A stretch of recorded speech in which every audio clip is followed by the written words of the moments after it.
अयोध्या राम मंदिर पर 25 नवंबर को होने वाले ध्वजारोहण कार्यक्रम में श्रद्धालु बेसब्री से उसकी प्रतीक्षा कर रहे हैं और इसे ध्यान में रखते हुए सीतापुर जिले में बड़े पैमाने पर भारी और हल्के वाहनों के लिए रूट डायवर्जन लागू किया गया।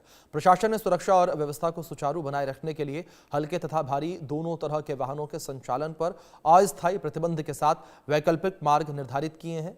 ये डायवर्जन 23 नवंबर की शाम 6 बजे से भारी वाहनों पर, साथ ही 24 नवंबर की शाम 6 बजे से हल्के और भारी सभी वाहनों पर लागू हो जाएगा।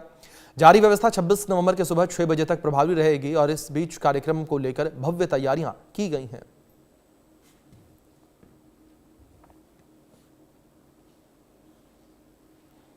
तो राम मंदिर के कार्यक्रम को लेकर तैयारियां जो हैं वो अंतिम चरण में है। प्रधानमंत्री नरेंद्र मोदी जो हैं वो खास कार्यक्रम में शामिल होंगे, उनकी मौजूदगी जो है रहेगी और इसी कड़ी में सुरक्षा व्यवस्था के भी चाक चौबंद इंतजाम जो है वो किए गए हैं। तस्वीरों में भी आप देख सकते हैं किस तरीके से निमंत्रण पत्र जो हैं वो तैयार किए गए हैं और दूसरी ओर तमाम व्यवस्थाएं जो हैं वो अंतिम रूप अब ले रही हैं।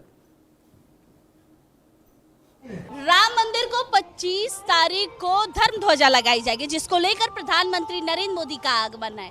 इस समय हमारी मौजूदगी राम मंदिर के सामने और आप तस्वीरों में देखिए कि किस तरीके से बैरिकेडिंग पर बैरिकेडिंग लगाई गई है, सुरक्षा व्यवस्था के इंतजाम किए गए।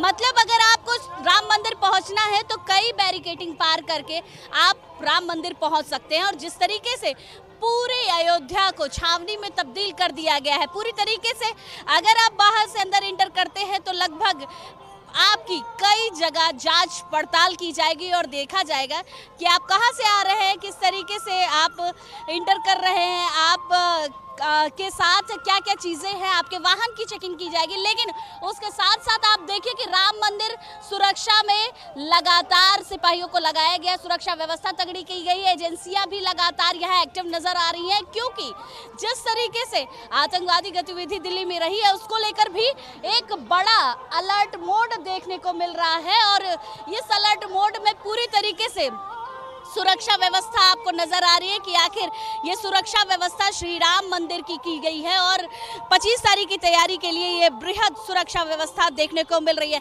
किस तरीके की सुरक्षा व्यवस्था में आपके साथ लोग लगे? बहुत लोग हमारे साथ लगे हैं। कैसी सुरक्षा व्यवस्था चल रही है? बढ़िया व्यवस्था चल रही है, हाँ। अच्छी चल रही है। श्रद्धालुओं को किस तरीके से गाइड कर रहे हैं, क्योंकि 25 तारीख का इंतजाम प्यार से, प्रेम से उनसे बात की जा रही है, बुझाया जा रहा है। 25 तारीख को लेकर अलर्ट दिया गया है, बहुत ज्यादा अलर्ट है। कितनी संख्या में पुलिसकर्मी यहाँ मौजूदगी दिखती गिनती नहीं मैम, हाँ। बहुत गिनती, बहुत ज्यादा है, बहुत ज्यादा है। देखिए सुरक्षा व्यवस्था को लेकर प्रशासन पूरी तरीके से अलर्ट है, सुरक्षा व्यवस्था के तगड़े इंतजाम किए गए हैं। राम मंदिर एंट्री करने के लिए आपको कई लेन की बैरिकेडिंग पार करके आनी होगी और उसी तरीके से यहाँ की सुरक्षा व्यवस्था को तगड़ा किया गया है। कैमरामैन दीपक के साथ वर्षा शाही, इंडिया न्यूज।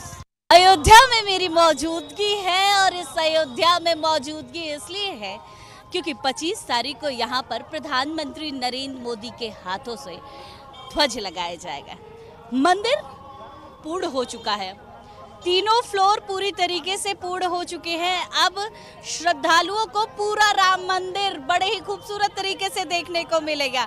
उसका जो सपना कहते थे कि राम मंदिर परिपूर्ण होने का जो एक सपना था लोग देखते थे, अब वो राम मंदिर परिपूर्ण हो चुका है। श्रद्धालु जा रहे हैं, दर्शन कर रहे हैं, लेकिन पूरी तरीके से राम मंदिर बन चुका है। अब जिस तरीके से राम मंदिर बनकर तैयार हुआ है उसमें अब धर्म ध्वजा लगाई जा रही है और देखिए क्योंकि लाखों की संख्या में लोग अभी भी यहाँ आ रहे हैं और जिस तरीके से राम मंदिर को लेकर आस्था है वो लोग दर्शन भी कर रहे हैं और दर्शन करने के साथ साथ लोग अपने मन में जो आस्था कामना लेकर आ रहे हैं वो भी कहीं ना कहीं आपको यहाँ नजर आ रही होगी। लेकिन सबसे शुभ मुहूर्त 25 नवंबर का, जिस दिन यहाँ पर धर्म ध्वजा लगाई जाएगी और उस धर्म ध्वजा के नीचे एक प्रण लिया जाएगा कि किस तरीके से जो राम मंदिर को बनाने का प्रण था वो भी पूर्ण होगा और बहुत सारी चीजें आपको नजर आएगी इस अयोध्या में।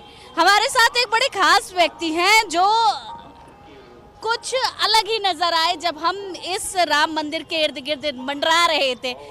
आपसे बातचीत किया तो पता चला कि आप बड़ा अच्छा गाते हैं, कुछ सुनाइए ऐसा कि ये महसूस हो कि सचमुच हम जिस चीज की कल्पना कर रहे थे वो हमारे सामने है और हम बड़े सौभाग्यशाली हैं।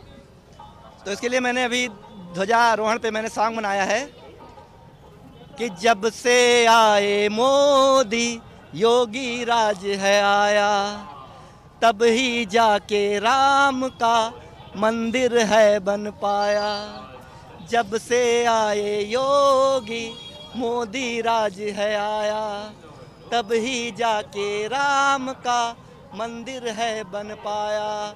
अब मंदिर पर लहराएगा अपना भगवा प्यारा, राम राज फिर आएगा हमारा तुम्हारा, तुम्हारा हमारा। जय श्री राम। राम राज की परिकल्पना पूर्ण हो गई मतलब। बिल्कुल बिल्कुल बिल्कुल, अयोध्या में तो राम राज है ही।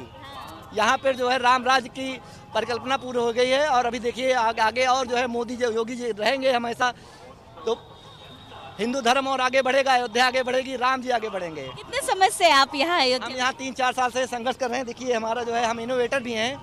हमारा कुछ छोटे मोटे आविष्कार करते थे, कोई कई यूनिवर्सिटीज़ में मेरा अप्रूवल भी हुआ, लेकिन जो है आगे बढ़ नहीं पाए, क्योंकि बढ़ना आगे बड़ा मुश्किल है। इसीलिए हम राम जी के शरण में आ गए हैं कि भाई राम जी का, अगर राम जी हाथ रख देंगे तो सब कुछ मिल जाएगा। राम जी नैया पार करें लगाएंगे, हाँ राम जी नैया पार करेंगे। कुछ और खास आप सुनाना चाहते हो जो राम मंदिर को समर्पित हो, आपके द्वारा बनाई हुई चीजें?